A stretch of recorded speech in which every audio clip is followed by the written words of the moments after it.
Lisa here, and I've got a tale that took everyone by surprise, especially my family. So what happened? Well, I ended up selling our house. The news hit like a bolt of lightning. My husband was beside me, equally floored. But if you think we were shocked, you should have seen my mother-in-law's reaction. It was as if the ground beneath her had vanished. Why on earth would you do something like that? She blurted out, unable to hide her disbelief. And weren't you supposed to come and pick me up? She was staring right at my brother-in-law, Peter, as if trying to piece together a puzzle with missing parts. Her voice was a mix of hurt and confusion, and it was clear she was really upset with Peter's revelation. Peter, trying to smooth things over, urged her to calm down. He began to explain the reasons behind our unexpected decision, but let's backtrack a bit to give you the full picture. My husband Jason and I have been working remotely for a while. We loved the flexibility it gave us, being able to work in a tranquil environment, taking breaks whenever it felt right. It was our little slice of paradise. Then my mother-in-law moved in. Don't get me wrong, we were financially okay, so hosting her wasn't a problem. But soon questions began. Why aren't you two going out to work? She'd ask, eyeing us with a hint of disapproval. Her questions felt like a heavy weight, pulling me down into a sea of doubt. This wasn't new. When she first brought it up, we tried explaining the concept of remote work to her, but it didn't quite stick. But aren't you just playing around? She would challenge us, her tone dripping with skepticism. I've mentioned this to Jason too. Are you even listening? When will you start taking life seriously? What about your future? It was clear she couldn't wrap her head around our lifestyle. I'm so worried. Did I make a mistake coming here? Maybe I should have gone to Peter's place, she'd often lament. Speaking of Peter, he's Jason's brother, married to Olivia, a woman of considerable wealth. Peter's living quite the comfortable life, thanks to Olivia's fortune. We were asked to keep this detail from my mother-in-law, on Peter's request. This situation set the stage for our shocking announcement and the whirlwind of emotions that followed. It was a moment we'll never forget, revealing layers of misunderstanding and concern within our family dynamic. In our family, Peter's home is often talked about as if it's a grand palace from a fairy tale, sprawling and magnificent, quite unlike our modest abode. My mother-in-law frequently dreamt aloud about moving to Peter's place, which she fancied would eventually become her residence. She'd sit by the window, daydreaming of the day Peter would arrive to whisk her away to his mansion. Deep down, we all knew that day was unlikely to ever come. This wasn't just a baseless assumption. There was a time when Jason, trying to look out for his mother's best interest, suggested to Peter that perhaps she could live with him, given his ample space and resources. Peter, however, was quick to dismiss the idea. And so, our living arrangement continued as it was, with my mother-in-law often lamenting our remote work as unemployment, unable to grasp the concept of our digital careers. We had grown to accept her views as part of our daily life, not expecting much to change. Then, an unexpected call from Peter threw everything into disarray. He announced he'd be visiting that weekend and promptly ended the call, leaving no room for questions or preparation. Jason and I were taken aback by his abruptness, which hadn't diminished over the years. Our conversation caught my mother-in-law's attention, her face lighting up with hope and anticipation. She was convinced Peter's visit was for her, to finally take her to live in his castle. Please, help me get ready to move, she urged, pulling Jason towards her room to start packing. Jason, caught in a difficult position, tried to gently correct her misunderstanding. Mom, Peter didn't mention coming to take you with him. It seems he's visiting because of something else. But she was dismissive, holding onto her conviction that her departure was imminent. He just forgot to say it, Jason. I'm tired of being here, feeling like nothing more than a housekeeper in waiting. But I won't let that be my fate. We were perplexed by her reaction, unable to grasp where her fears and accusations were stemming from. especially since she had been part of our home without any demands or expectations of servitude. Her paranoia and disappointment painted a stark contrast to the reality of our life together, highlighting a chasm of misunderstanding we had yet to bridge. My mother-in-law enjoyed a rather comfortable life with us. She woke up at her leisure, wasn't expected to help with household chores, and even received some spending money from us. Despite this, when she expressed a desire to leave, we respected her wishes. We packed her belongings and awaited the arrival of my brother-in-law and his wife. Their visit over the weekend brought a sense of unease. The moment they stepped through our door, something felt off. Their smiles were too forced, their greetings too calculated. My instincts told me trouble was brewing. As if on cue, my mother-in-law appeared, her eyes gleaming with what seemed like triumph. She wasted no time in painting herself as the aggrieved party. "Oh, you finally come, you won't believe it. Lisa can hardly manage any housework, and Jason completely neglects me. It's dreadful here," she lamented, pushing past us to greet her son with open arms. Jason quickly came to our defense, explaining, "That's not true at all. She's been living comfortably here, not needing to lift a finger, and enjoying the meals and space freely." But my brother-in-law seemed unconvinced, suggesting, perhaps out of loyalty or misunderstanding, that Jason and I might be mistreating her without even realizing it. My mother-in-law nodded along, playing the role of the victim perfectly.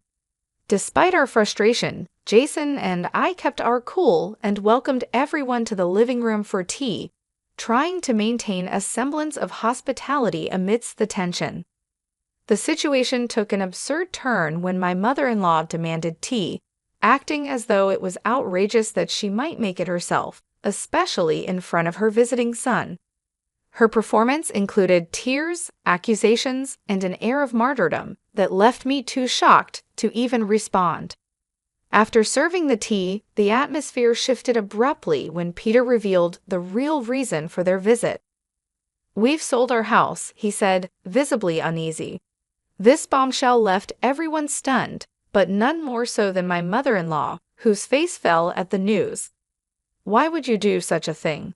Weren't you supposed to be here to take me with you?" she demanded, her voice a mix of confusion and accusation.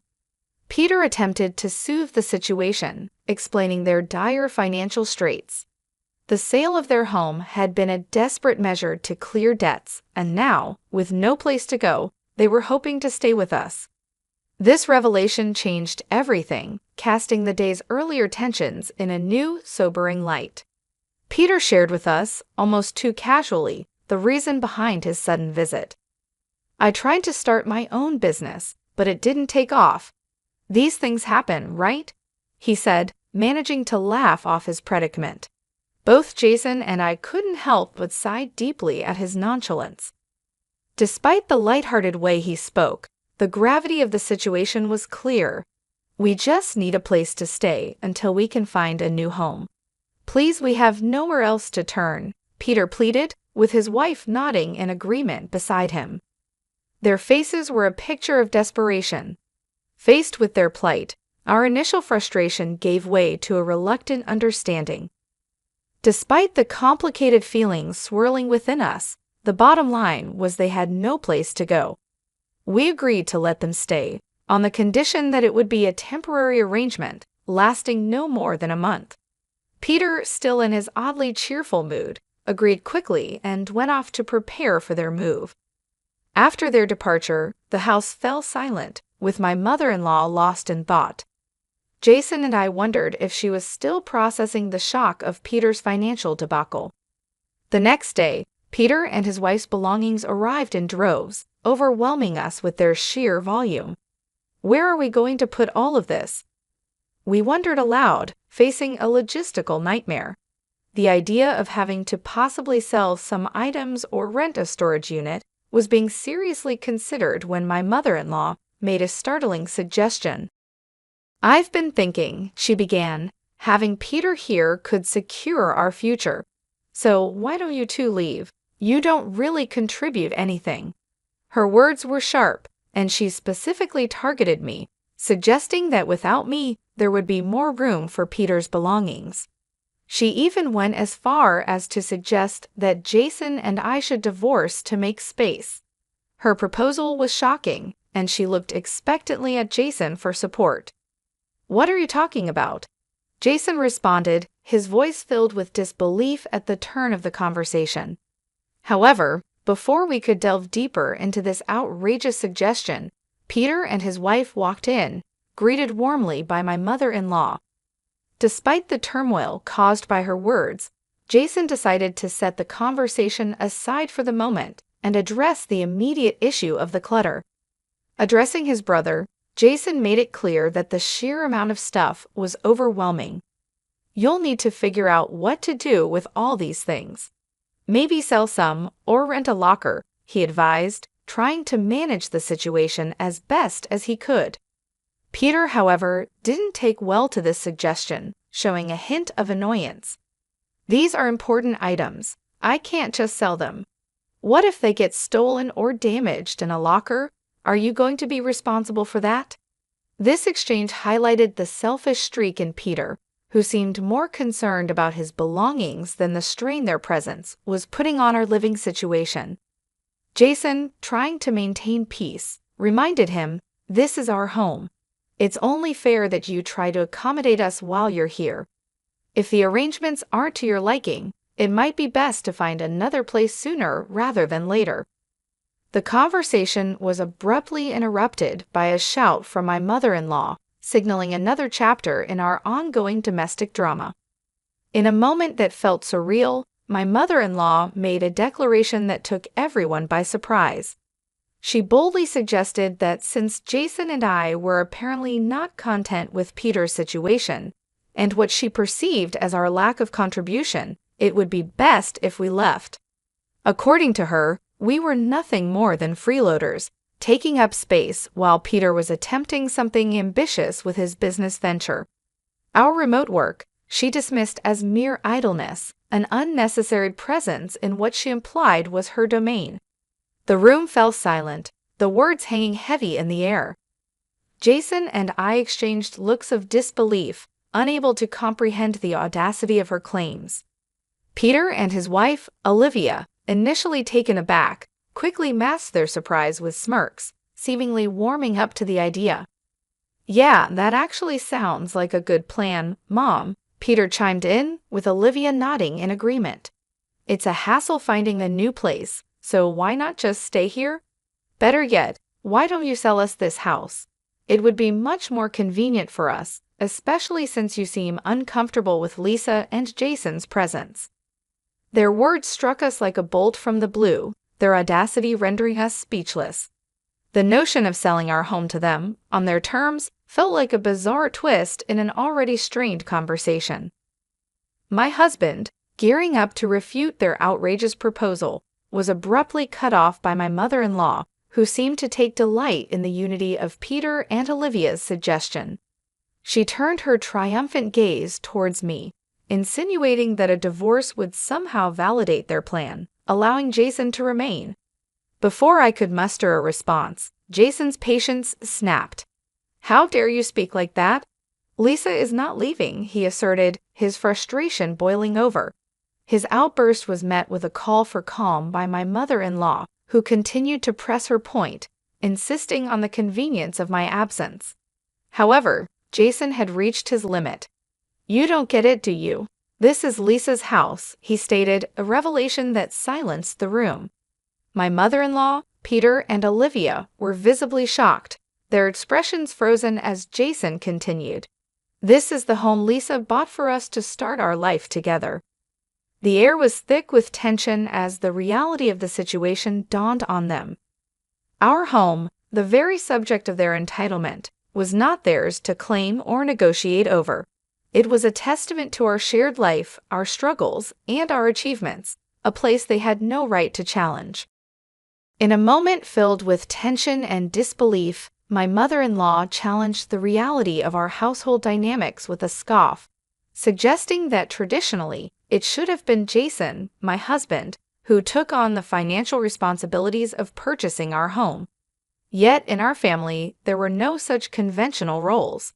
I had taken the lead, covering not just the mortgage, but all of my mother-in-law's living expenses and allowance, stepping in because her pension was modest and hardly enough for her to enjoy any semblance of financial freedom.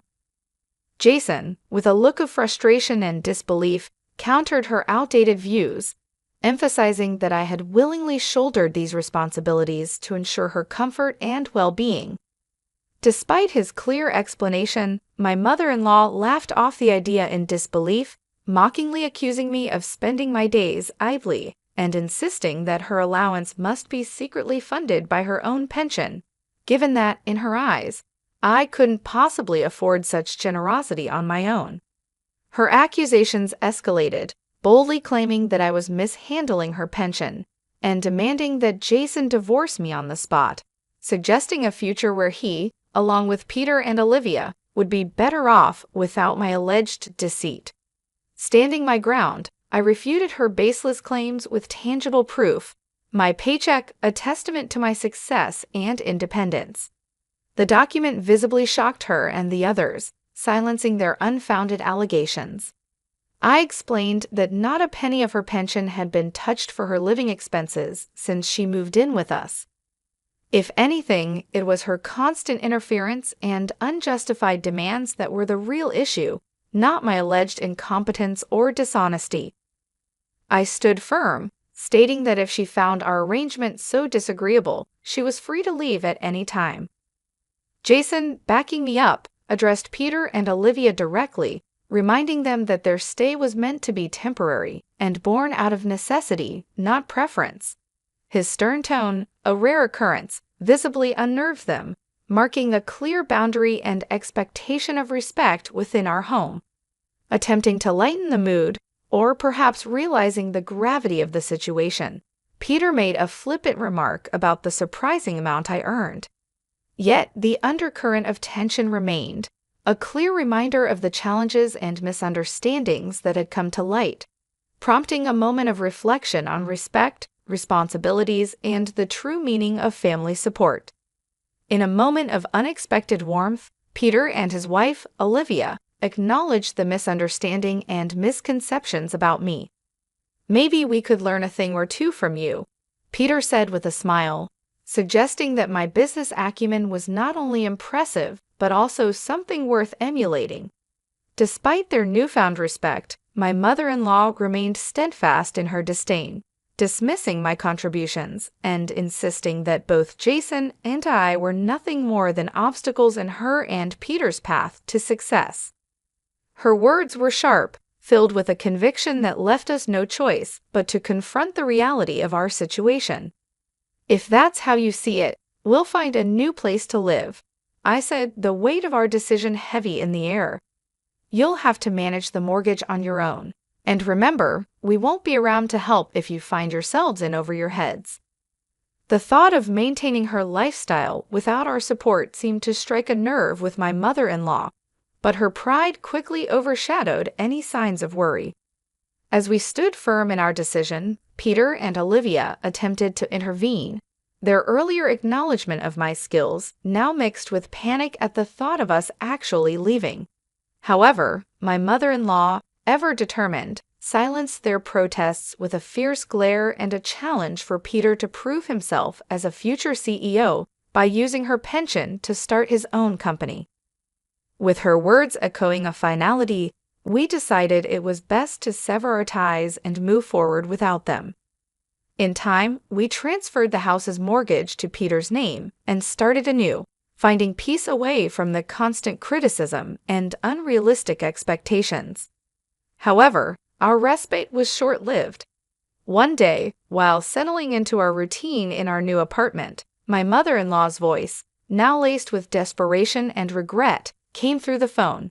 She was crying, revealing that Peter had taken her pension and vanished, leaving Olivia and her to face the consequences of their decisions alone. "Please, can you help us?" she pleaded. After calming her down, Jason sought to understand the full scope of Peter's disappearance. The cycle of decisions that led to this moment was a harsh reminder of the complexity of family dynamics and the consequences of pride and misunderstanding. In a heartbreaking turn of events, my mother-in-law revealed that she had entrusted her entire pension to Peter, hoping to support his entrepreneurial dreams. However, Peter's aspirations quickly turned to dust as he squandered the money on gambling, leaving nothing but despair in his wake. When she tried to confront him about his reckless actions, Peter vanished without a trace, unable to face the consequences of his decisions. Overwhelmed by emotion, my mother-in-law couldn't continue the conversation, so Olivia took over the call, her voice trembling with distress. She explained their dire situation. Peter's failed venture had led him to sell the house, and as a result, they were now estranged from their parents. Olivia's plea for help was a desperate attempt to salvage what little they had left of their lives. My husband's response was a mix of frustration and resignation. "I knew it," he said, a clear indication of his disappointment in Peter's actions. Despite Olivia's appeals, he made it clear that our assistance would not be forthcoming. We had warned them of the potential consequences before we parted ways, and now they were facing the harsh reality of their choices. My husband advised Olivia to report Peter missing to the authorities, emphasizing that their predicament was no longer our concern. After the call, my husband was adamant that they were experiencing the fallout of their own decisions. Although they reached out to us multiple times, seeking guidance on how to navigate their situation, we kept our involvement to a minimum, advising Olivia to contact the police for help with finding Peter. As it turned out, Peter's disappearance was linked to a far more serious issue than we had anticipated. He was arrested in another state for bank robbery, an act driven by desperation to clear his gambling debts. It wasn't his first run-in with the law, and this time, it seemed certain that he would face significant jail time. Olivia, now stranded with nowhere to turn, remained with my mother-in-law. The prospect of divorce from Peter, though likely among her least concerns, hung in the air as yet another decision she would have to face in the wake of this family tragedy. Olivia found herself navigating uncharted waters, having registered with a temporary job agency. Despite the challenges and being new to the workforce, she's managing to scrape by, making ends meet with her very first job. The situation at home grew more complicated when it came to light that Peter had not only squandered his own future, but also that of his mother. With her pension gone to cover Peter's gambling debts, my mother-in-law was forced into part-time work, a situation she never imagined she'd find herself in, to chip away at the mountain of debt left behind. While my husband and I felt a pang of sympathy for the difficult road Olivia and my mother-in-law were forced to walk, we stood firm in our decision to not provide assistance. We've chosen to sever ties, believing it's crucial for them to face and navigate these challenges on their own. This decision underscores a belief that sometimes experiencing life's sternest lessons is the only way to truly understand and appreciate its value. Despite the turmoil that followed my mother-in-law's stay with us, my husband and I have found solace in the return to our tranquil life. The events that unfolded served as a reminder of the unpredictable nature of life and the importance of making wise choices. As for Olivia and my mother-in-law, they're on a journey of their own, one that is undoubtedly tough, but also filled with opportunities for growth and redemption.